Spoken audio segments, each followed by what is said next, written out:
చేస్తే ఉన్నటువంటి టెంట్లు మొత్తం పలగొడతాం. వాళ్ళ ఇష్టానికి రాజ్యం చేస్తా ఉంటాం. ఎట్లా చేస్తారండి? రాజ్యాంగం రాసిచ్చినటువంటి మా హక్కు, జన్మ హక్కు ఇది. మాకు ఫిక్స్డ్ ఏరియాలో ఉన్నటువంటి భూభాగంలో ఆదివాసులు ఉండరు. రేపం కూడా ఎల్లగొడతాం. కానీ గిరిజనేతలు కొంపలు ఎందుకున్నా అని చెప్పి అడుగుతున్నాను. ఆ? రాజస్థాన్ ఈయనే ఉంటాడు, ఒరిస్సాడు ఈయనే ఉంటాడు, మహారాష్ట్ర ఈయనే ఉంటాడు. ఎక్కడిది? ఎక్కడిదండి ఇది? ఈ పరిపాలన ఎక్కడిది?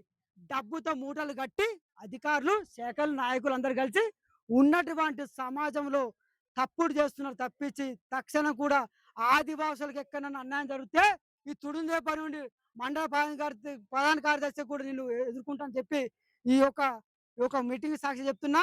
ఇదే కాకుండా ఇప్పటికిప్పుడే చెప్తున్నా, మా ఆదివాసుల మీద నాటం కూడా నాకు తెలిసింది. మీకు తెలుసు తెలియదు?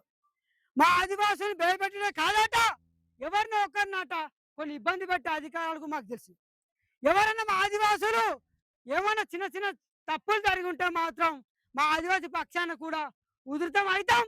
మా బలగం లేస్తుంది, మా బలమే చూపి